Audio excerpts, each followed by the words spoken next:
تو اللہ کے لیے کوئی بات ہماری غیر اہم نہیں ہے، اور اللہ ہی انکنڈیشنل پازیٹیو ریگارڈ دیتے ہیں۔ انکنڈیشنل پازیٹیو ریگارڈ کیا ہوتا ہے کہ آپ ماہر نفسیات کے پاس جائیں، وہ آپ سے پیسے لیتا ہے اچھے خاصے، اور سنی جاتا ہے، آگے سے ٹوکتا نہیں ہے، اسے کہتے ہیں انکنڈیشنل پازیٹیو ریگارڈ، لیکن اس کے وہ پیسے لیتا ہے۔ آپ جب سارا اسے سنا دیتے ہیں، آپ کہتے ہیں تو بڑا اچھا بندہ ہے، اس نے تو میری ساری سنی ہے، مجھے ٹوکا نہیں ہے۔ تو بھائی اللہ تو پیسے بھی نہیں لیتے، آپ اللہ کے سامنے کیوں نہیں باتیں کرتے؟ ایگزیکٹ وہی بات کہ اللہ میری زندگی میں یہ چل رہا ہے، میں تھک گیا ہوں، مجھے ہدایت دیں، میں نہیں جانا چاہتا اس طرف میرے رب، میں مشکلات میں ہوں، میرے اوپر بہت امتحان آ چکے ہیں، میں بس تھک چکا ہوں۔ آپ کیوں نہیں اس طرح بتاتے اللہ کو؟ بس یہی ایک فرق ہے کامیاب لوگوں میں اور ناکام لوگوں میں، یہ ایک ہیبٹ ہے۔ تو اس کا فائدہ کیا ہے جی؟ اللہ سے غم شیئر کرنے کا، اللہ سے بات شیئر کرنے کا فائدہ کیا ہے؟ سورہ طلاق میں اللہ نے وعدہ کیا ہے، اللہ نے کہا کہ جو کوئی بھی میرا تقوی اختیار کرتا ہے، تقوی سے مراد ہے کہ مجھے پہچانتا ہے اور میرے پاس آتا ہے اور میرا کہنا مانتا ہے، اللہ اس کے لیے ایک ایسا راستہ نکال دیں گے ہر مشکل سے نکلنے کے لیے کہ وہ سوچ بھی نہیں سکتا۔ اور اس کی تفسیر حدیث میں آتی ہے کہ جو شخص استغفار کو لازم پکڑ لیتا ہے، اللہ اس کو ہر مشکل سے نکال دیتے ہیں۔ پھر اللہ کہتے ہیں کہ اسے ہم ایسی جگہ سے دیں گے رزق کہ وہ سوچ بھی نہیں سکتا۔ یہ سورہ طلاق میں وعدہ ہے اللہ کا کہ ایک ہم اسے مشکل سے نکال دیں گے، دوسرا ہم اسے ایسی جگہ سے رزق دیں گے کہ وہ سوچ بھی نہیں سکتا۔ ایک واقعہ ہے چھوٹا سا، ڈاکٹر ایان ایک سعودی عرب کے ڈاکٹر ہیں، پاکستانی ڈاکٹر ہیں، بہت بڑے نیورو سرجن ہیں۔ وہ اپنا واقعہ سناتے ہیں، یوٹیوب پہ یہ ویڈیو بھی موجود ہے، دا پاور آف اللہ کے نام سے یوٹیوب پہ۔ وہ اپنا واقعہ سناتے ہیں، کہتے ہیں کہ میں ایک بار آپریشن کرنے جا رہا تھا یورپ میں، کسی دوسری کنٹری میں، سعودیہ سے۔ تو راستے میں اتنی ٹربولنس ہوئی، اتنا طوفان آیا، تھنڈر سٹارم آیا کہ جہاز جو ہے وہ پارک کرنا پڑا ایئرپورٹ میں، کسی بیچ میں کہیں رکا جہاز، کسی ایئرپورٹ پہ، جہاز کو کھڑا کیا ایئرپورٹ پہ۔ اب میں نے کہا جی کہ میں نے تو وہاں پہنچنا ہے آپریشن کرنے، آپ جو ہے جہاز کو چلائیں۔ انہوں نے کہا کہ جی ہم آپ کو پہنچانے کے لیے دوسروں کو تو خطرے میں نہیں ڈال سکتے نا، آپ ایسا کریں کہ آپ گاڑی پکڑیں، آپ نے جہاں جانا ہے نا وہ قریب ہی ہے، اتنا دور نہیں ہے، آپ گاڑی پکڑیں، ٹیکسی پکڑیں، اس پہ آپ چلے جائیں۔ انہوں نے کہا چلیں ٹھیک ہے۔ انہوں نے ڈرائیور کو پکڑا، ٹیکسی کو پکڑا، چلنا شروع ہو گئے۔ راستے میں طوفان مزید تیز ہو گیا اور وہ گاڑی ان کی ایک گھر کے سامنے جا کے رکی، مجبوراً انہیں روکنی پڑی طوفان میں وہ گاڑی۔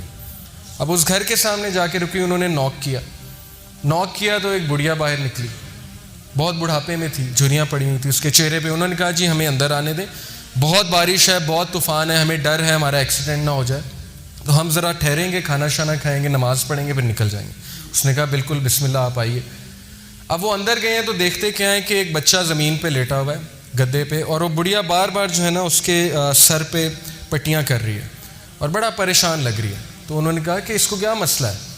اس نے کہا کہ اس کو نا کوئی دماغ کی بیماری ہے، وہ اس کے ماں باپ نہیں ہے، یتیم ہے بچہ، میں اس کی دادی ہوں، تو یہی میرے لیے واحد سہارا ہے، تو میں اس کا علاج کروانے کے لیے بڑی جگہ گئی ہوں، لیکن وہ کہتے ہیں کہ نہیں اس کو نا آپ ایک ڈاکٹر کے پاس لے کے جائیں جو ٹاپ نیورو سرجن ہے، اس کے پاس لے کے جائیں، وہ اس کو جو ہے اچھا دیکھے گا۔ تو کہتے ہیں کہ آپ کیوں نہیں گئیں؟ انہوں نے کہا میں نے بڑی بار کوشش کی ہے، ان سے اپوائنٹمنٹ ہی نہیں ملتی، نہ میرے پاس اتنے پیسے ہیں، میں کہاں سے لے کے جاؤں؟ انہوں نے کہا مجھے نام بتائیں، میں بھی ڈاکٹر ہوں، میں اس سے سفارش کروں گا، آپ اتنی اچھی عورت ہیں، آپ نے مجھے یہاں رکنے کی جگہ دی۔ اس نے کہا ڈاکٹر ایان۔ تو وہ کہتے ہیں میں رونے لگ گیا، ڈاکٹر ایان۔ تو وہ رونے لگ گئے اور پھوٹ پڑے۔ تو بڑھیا نے کہا کہ آپ رو کیوں رہے ہیں؟ انہوں نے کہا کہ میں ڈاکٹر ایان ہوں۔ انہوں نے کہا کہ آپ دیکھیں کہ آپ نے اللہ سے دعائیں کی ہوں گی کہ اللہ بچے کا کچھ کریں، تو اللہ مجھے یہاں لے آئے ہیں، اور جس طرح لے کے آئے ہیں آپ سوچ بھی نہیں سکتے۔ یعنی اللہ کی جو فورسز ہیں نا، اللہ کی جو فوجیں ہیں، اس کا ہم اندازہ بھی نہیں لگا سکتے، لیکن ہم اس سے بالکل غافل ہیں۔ شیطان نے ہمیں اس سے غافل کیا، ہم اللہ سے مدد مانگنے کی بجائے ہم دوسروں کے پاس بھاگتے ہیں۔ تو ایسے بڑے واقعات ہیں، آپ کو سلف کی زندگیوں سے ایسے بڑے واقعات مل جائیں گے جس میں ثابت ہوا کہ اللہ جب اپنی فوجوں کا استعمال کرتا ہے تو پھر اللہ ناممکن کو بھی ممکن بنا دیتا ہے۔ موسیٰ علیہ السلام، آپ سوچیں، دشمن کا بچہ، جو دشمن ہے، دشمن کا بچہ، فرعون سارے بچوں کو قتل کروا رہا ہے کہ کس لیے کہ کل کوئی کھڑا ہو کے میرے خلاف نہ نکل پڑے۔ بنی اسرائیل کے سارے بچے قتل کروا دیے، لیکن اللہ اسی بچے کو اس کے محل میں لا کے پرورش دلوائی جس نے اس کو بڑا ہو کے شکست دینی تھی۔ یہ امپاسبل ہے، ہالی ووڈ بھی اس طرح کی مووی نہیں بنا سکتا، اس طرح کا سین کریٹ نہیں کر سکتا، لیکن اللہ نے کیا، اسی بچے کو اس کے محل میں لے آئے۔ تو اس لیے اللہ کے لیے کچھ امپاسبل نہیں ہے، یہ بات ہمیں پتہ ہونی چاہیے۔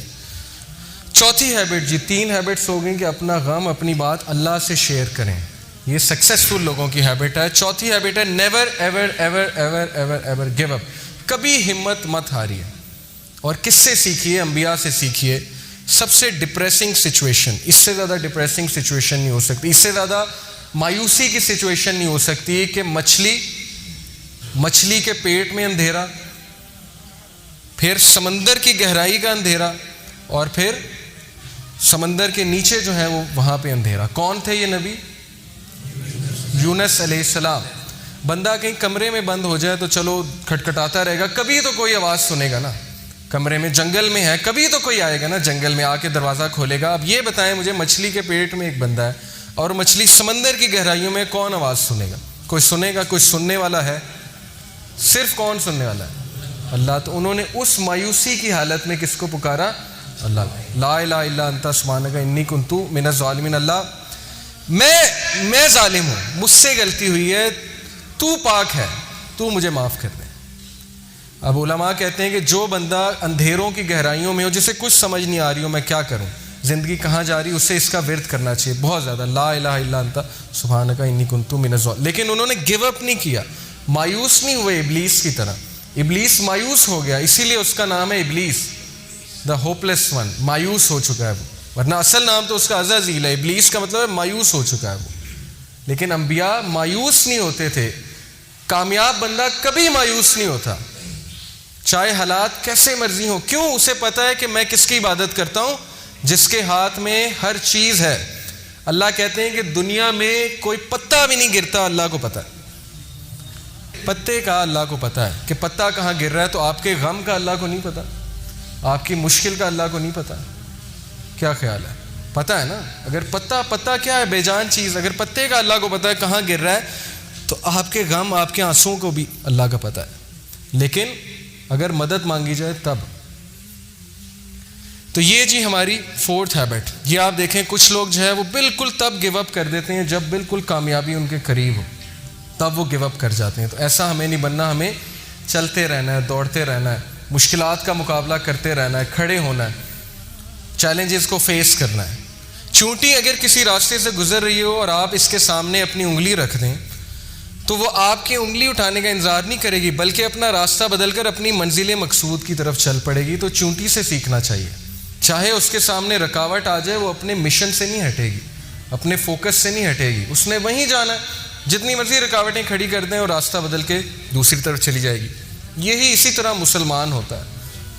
اب یہ جو آیت ہے اس میں اللہ تعالیٰ انسان کی نیچر بتاتے ہیں، سائیکالوجی بتاتے ہیں، نفسیات انسان کی کیا ہے. اللہ کہتے ہیں لا یسام الانسان من دعاء الخیر وان مسہ الشر فیئوس قنوط. اللہ کہتے ہیں کہ انسان جو ہے جب اس کو اچھائی پہنچے تو بڑا خوش ہوتا ہے، لیکن جیسے ہی اسے کوئی شر چھو لے، کوئی مشکل آ جائے تو اسی وقت مایوس ہو جاتا ہے، گیو اپ کر دیتا ہے کہ میری زندگی برباد ہو گئی، میرے ہی ساتھ یہ کیوں ہوا، میں نے تو کچھ کیا بھی نہیں. بھائی انبیاء نے کیا کیا تھا؟ نبی صلی اللہ علیہ وسلم نے کیا کیا تھا؟ ان کا کیا قصور تھا کہ ان کے بیٹے بھی جو ہے وہ جو ہے ان سے چھین لیے گئے، وفات ہو گئی. بیوی جو ہے اس کی وفات ہو گئی جب شیب ابی طالب میں تھے. اتنی مشکلات میں انہوں نے زندگی گزاری. تو بات یہ نہیں ہوتی قصور، بات یہ ہوتا ہے کہ اللہ تعالیٰ جس سے جتنی محبت کرتے ہیں اس کا اتنا امتحان لیتے ہیں. کیوں؟ ایک تو اس کے گناہ معاف کرنے کے لیے، دوسرا اسے کمانڈو بنانے کے لیے. کمانڈو کی ٹریننگ سخت ہے، سولجر کی ٹریننگ آسان ہے. جس سے جتنا بڑا کام لینا ہے اس کو اتنی مشکل میں ڈالنا ہے، اسے کھلے میدان میں چھوڑ دینا کہ چلو مقابلہ کرو، سیکھو. تم نے سکھانا ہے، لوگوں کو سکھانا ہے آگے جا کے. جب تک تمہیں خود نہیں پتا ہوگا غم کیا ہوتا ہے، تم لوگوں کو کیا سکھاؤ گے غم کیا ہوتا ہے. اس لیے یہ چیز مایوس ہونے والی نہیں ہے، یہ خوشخبریاں ہیں. صحابہ پہ مشکل نہیں آتی تھی، پریشان ہو جاتے تھے کہیں اللہ تو نہیں ناراض. بیمار نہیں ہوتے تھے، پریشان ہو جاتے تھے کہیں اللہ تو نہیں ناراض. لیکن ہم بالکل الٹ. تھوڑی سی مشکل آئی، اسی وقت ہمت ہار کے بیٹھ گئے، اللہ سے شکایت، اللہ سے شکوے شروع، اور اللہ سے ناراضگیاں شروع. نمازیں بھی کم کرنا شروع کر دیں. جبکہ سورہ انبیاء میں اللہ انبیاء کی ایک کوالٹی بتاتے ہیں، یہ بھی سکسیسفل لوگوں کی کامیابی ہے، کہ جب ان پہ مشکل آتی ہے وہ مزید پکے ہو جاتے ہیں.